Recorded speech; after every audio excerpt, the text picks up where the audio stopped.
So Eva, maybe you could just describe what you're going to talk about.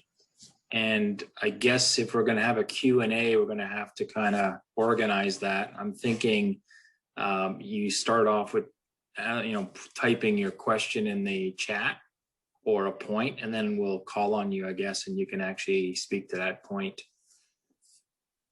All right. And can you hear me clearly, Gary? Yes, I can.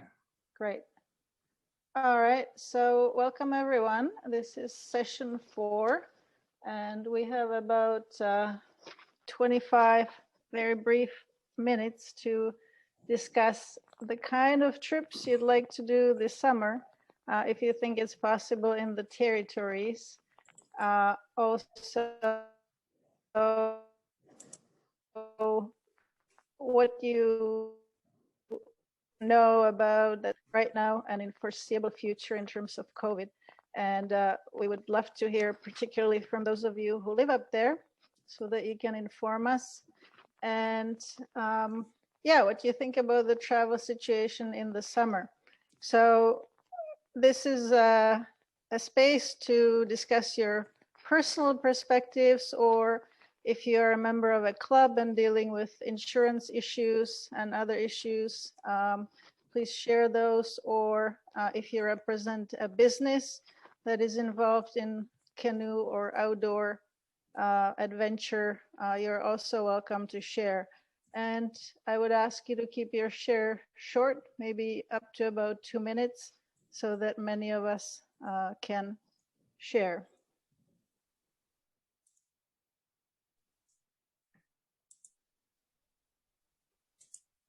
If you like to share, please raise your hand or put a message in the chat so that we can unmute you.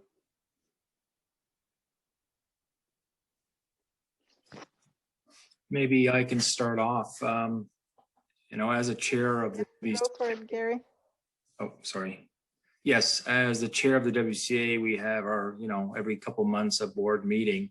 And one of the big issues that came up last year, of course, is COVID, not just the healthcare side of it, but also as a club and officers of the club and event organizers, we have insurance.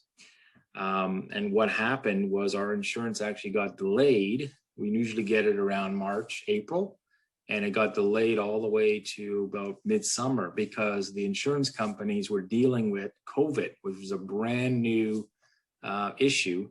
And they had no underwriting calculations done for this because the last, major pandemic was really 100 years ago.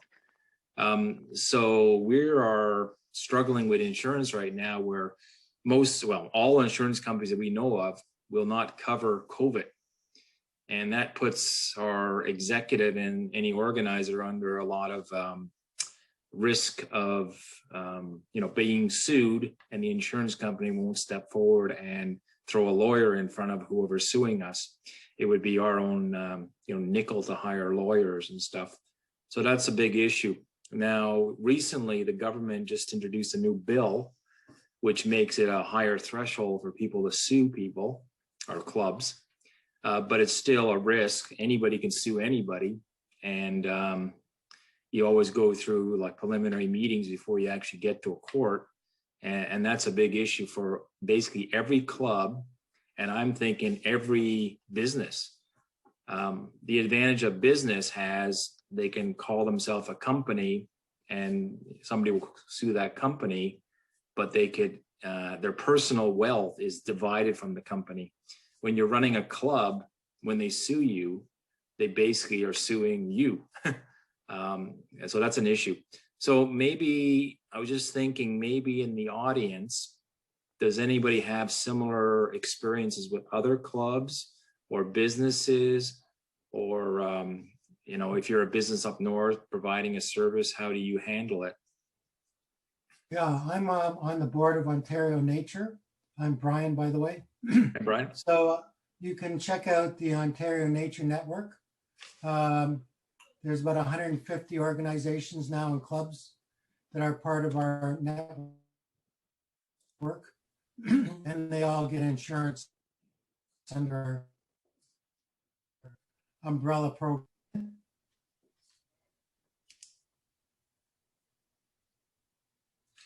Brian, can you maybe add a link in the chat? Yeah, sure. Because I can link up with the our main website, and then on there you go just to the Nature Network section. yeah, if you could throw it in the chat, and why I say that is the presentation is recorded, and afterwards we take the chat and shove it in the back end of the recording. So people that miss the details, they can read the chat or they can listen to the video again. Okay, Yeah, sure. Brian. No problem. What club are you part of? Wilderness Canoe Association. Oh, that would be perfect. Yeah, that's like, yeah, for sure. I'll send that Thanks, in the chat.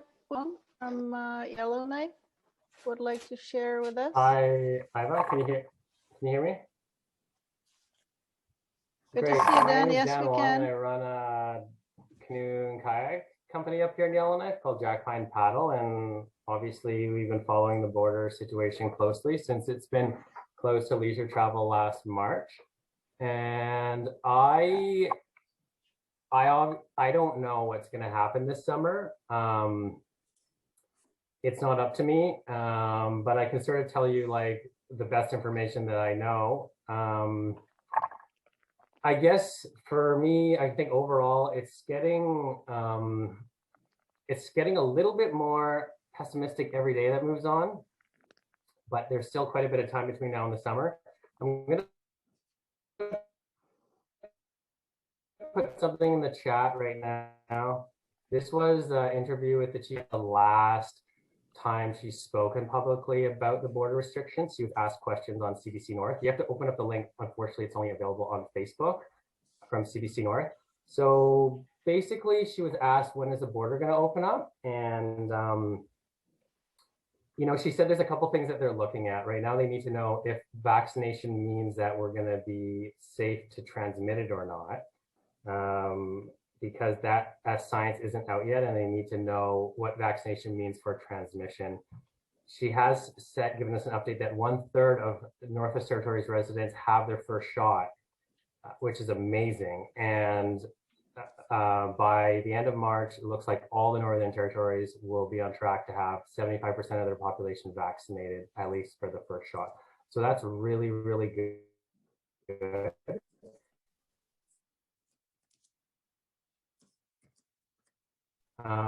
What that means for is not everyone can get vaccinated. Obviously, anyone under 18 cannot. That's a big gap. And then some people won't get vaccinated, and some people have immunocompromised and whatnot. So I don't know what's going to happen. All I can say is they've been very conservative, obviously, up to this point. But there could be various scenarios in the summer in terms of like perhaps you can get in with a vaccination.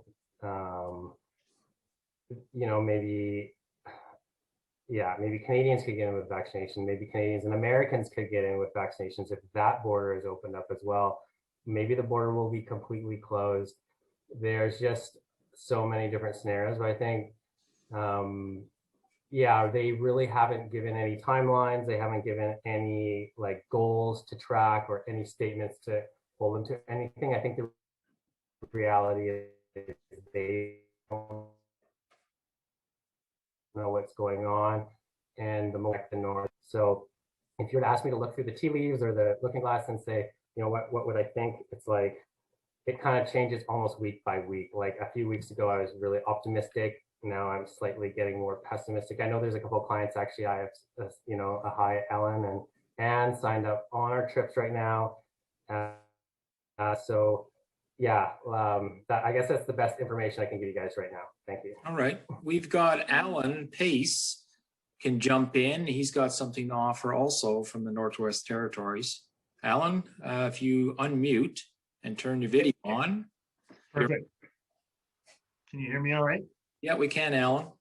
Okay, perfect. Just to add what Dan was commenting on, I'm also, my wife Lynn and I also operate an outfit in Norman Wells, Canadian North Adventures, and obviously we've been working very street and also our northern suppliers to to see if we can crack in to operate on some level in 2021. My belief and just the information I'm getting, and I should just preface that we are just about to end negotiations with the COVID Secretariat in the Northwest Territories to see if we can, if operators like Dan and ourselves can establish special protocols and exemptions to operate commercially guided trips. My own belief is, from hearing from the health minister, she will not open that border in any unrestricted way until Canada is at about 75% herd immunity. The territories may be there by the end of April. And this is a fantastic first step in rollout. Is everything is taking a little bit longer. And my own expectation is that general tourism will, or unrestricted tourism is very unlikely this summer. That's my own hunch right now. And sort of, if I was a betting guy, that's where I would sort of place my bet, because as Dan said, a couple of weeks ago, things were more optimistic. The variants, right, or the variables now are these new variants. The notion that if you're vaccinated, you may still be able to infect, and not 100% of the people in the North will be vaccinated. Not all Indigenous peoples are getting the vaccination, and so there is still vulnerability and sensitivity there. And so it's really, the goalposts just keep moving week to week. And as an operator, if I could speak on behalf of my colleagues, Alan, and can you talk? It's very difficult to plan. Alan, can you talk about the liability and the insurance side of your business? You know, maybe. There's no issue about liability, Gary. That we have an excellent insurance company that covers insurance for lodges and operators like us. We pay quite a premium for it, so I can't quite relate to club insurance policies, and it's not something I'm familiar with where your liabilities would be as an association. Right. Whether you pass those insurance privileges on to your members, that's beyond my understanding of how insurance operators. But our clients right now, we have a number who are booked. Our PFAR cancel for any reason, where our guests right now are 75% covered for a refund for any reason, including COVID, 7 days prior to travel in the Northwest Territories. So they would potentially give up 25% of the value of the trip, but 75% of the fee would be refunded for any reason. Even if they can't get proper dog care, they are covered. Now they pay a premium for that product. They pay 70% more than a typical cancellation policy, but it's a fantastic protection in these uncertain times. Okay, we've got another comment from Isadora. Isadora, if you want to voice that comment, you said something about someone or several team members come down with COVID or a variant mid-trip. Could the pilot, okay, well, carry on, Isadora. You know your question. I'm wondering if you and your team do make it down to a Northern Territory, you begin your trip and everybody's done everything they're supposed to do before they get there, and you begin your trip and one or more people on the trip come down with flu-like symptoms. Is there a possibility that you could get stranded on your trip, that nobody will come and pick you up? Need a medevac helicopter? This could get super complicated in a hurry. Do you have any thoughts to share about how you as an outfitter would handle such a situation? Well, that's actually one of the big stumbling blocks with gaining a exemption to operate trips is around emergency rescue and evacuation, and how that puts pressure on both the rescue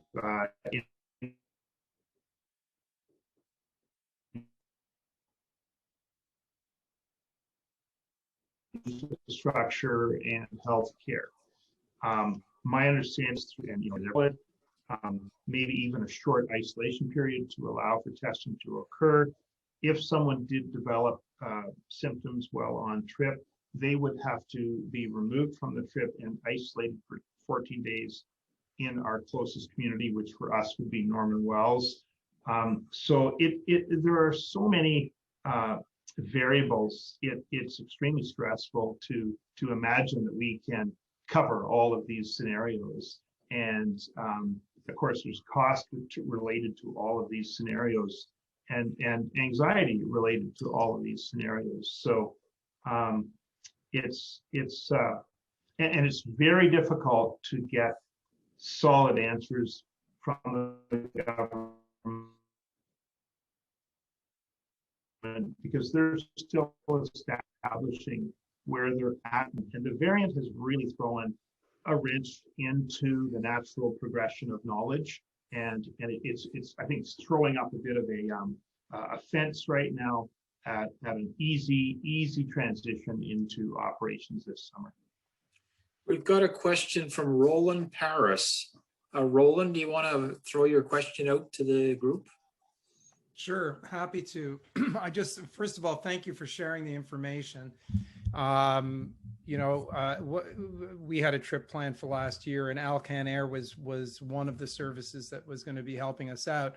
They had mentioned these negotiations, and I guess my question is: are they continuing, or is there just so much uncertainty that things are on hold until the territorial government has a better sense of what the situation is? You put your links to company in the chat, that'd be great too. I can give you some info on that, perhaps. Yeah, I mean, Al and I are both part of the Tourism Association, and the Tourism Association had put forward some resolutions to the territorial government to try to, yeah, exactly do this, like figure out if there's a way that we can get folks up here in the summer without having to self-isolate through the border. You know, I don't really know where that's at. I know that the government hasn't been that responsive to the association before. Certainly, they've blown the timelines that we had been asking for. I don't know. It's really complicated right now. We're having actually an outbreak in the diamond mines, which have exemptions. So everyone's sort of watching that and hoping that that doesn't lead to community spread. Looks like they're getting under control, which is good. So yeah, I don't really know. I wouldn't really the health ministry now. They're just super focused on getting people vaccinated, and they're going to be on that track for the next few months. I hope that there's an opportunity to meet with them and discuss with them from our industry, but we'll have to see. It certainly up to this point, there hasn't been a lot of clear answers, and there hasn't been a lot of. It just doesn't seem like it's a priority. Yeah. Thanks, Dan. I was wondering if anybody is thinking about just individual trips with their own groups. Family trips? Family trips?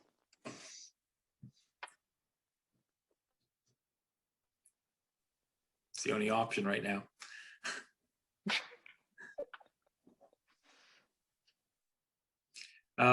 I'm really interested in the insurance aspect. I've talked to many clubs in the Toronto area. They're all suffering the same issue. In our insurance company, like I said, we usually come up for a policy in April. So we've been poking at them, and we get it through Orca, our insurance. So, it's a pretty big group of paddling group across Canada, basically. And, they finally gave us the updated policy. So last year they had a COVID release clause, which is about, 4 or 5 lines, which says they're not going to cover us. And then this year, now it's beefed up. It's a half a page of all kind of infection diseases. So the broker who we're dealing with says nobody's offering insurance to cover it.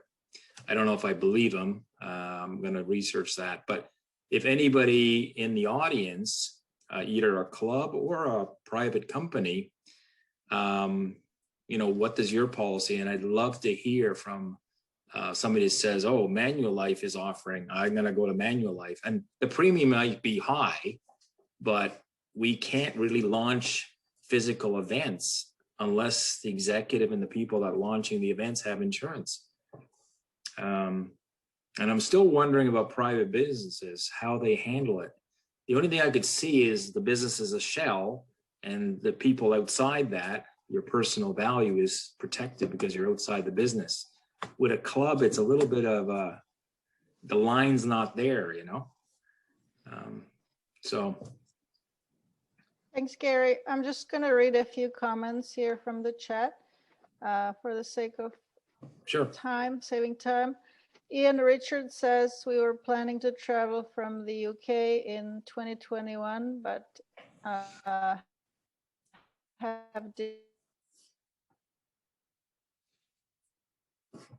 delayed it to 2020.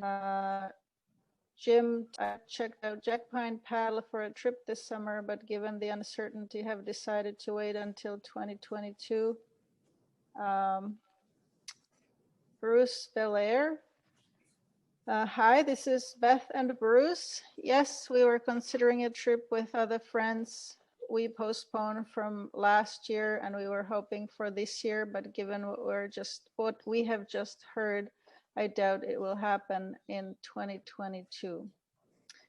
And Myron McKee says, I'm thinking of going up there and use my RV as a base as far as I can. I think that's what it says. I have not picked an exact destination yet. Thanks for the contributions, everyone. Gary, just a comment about, so as an outfitter, there's an insurance company in Saskatchewan that specializes in fishing lodges, hunting camps, canoe operators. It's a very specific company called Standard Insurance, and one wing of that is in the lodge and outfitting business, and so that's who we buy our insurance from. And like the premiums are quite stunning for a small operator like us, but it's the price of admission. And so if as an Ontario organization, you looking for an Ontario outfitter or an Ontario insurer who Yukon were some of your members. I can't imagine how an insurer would get their head around that because it's not their area of expertise. So I can imagine your frustration and the levels of uncertainty that this brings to your board. Yeah, it's basically all clubs. I've talked to clubs in Ottawa, Toronto, of course, Barrie, Kitchener. I mean, it's across the board. I belong also to Five Winds Backcountry Ski Club, so it's a winter club. They got the same issues, and they're getting their insurance through Lloyd's of something, and they, up the chain of command through Ontario, through Canada. So cross-country Canada, cross-country Ontario. I think in Ontario there's 5,000 members. Across Canada, you're probably talking 30,000 members, and they can't get insurance. It's all flowing down the COVID exempt. So that's a problem. Gary, I'm just going to jump in. We have, I think, a couple of more minutes, Alex says. Yep. So just read Beth Cornwall's comment here. If you're following all recommendations of the industry in the region you're operating, you would be protected from liability. Paddling professionals are still operating under these conditions, are insured. And Dan Wong says, thanks, Jim, for your interest in our trip. We're offering risk-free cancellations, flexible rebookings, and reduced deposits right now. In a nutshell, deposits are fully refundable if border restrictions disrupt your trip. We're also offering guaranteed spots for 2022 for those booked for 2021. If the most trips due to the backlog from last summer's border closure, so it's recommended to get in touch with us now if interested. Please have a look at the chat, copy Dan's contact here. I will say thank you for your participation, and I guess we could continue this conversation at some future meeting through WCA. So Right. contact myself or Gary if you're interested in that, and we'll create space for that. And it was good to see a few of you in that little window. Love you guys. Take care. So I guess we're heading back to the main room now. Yep. So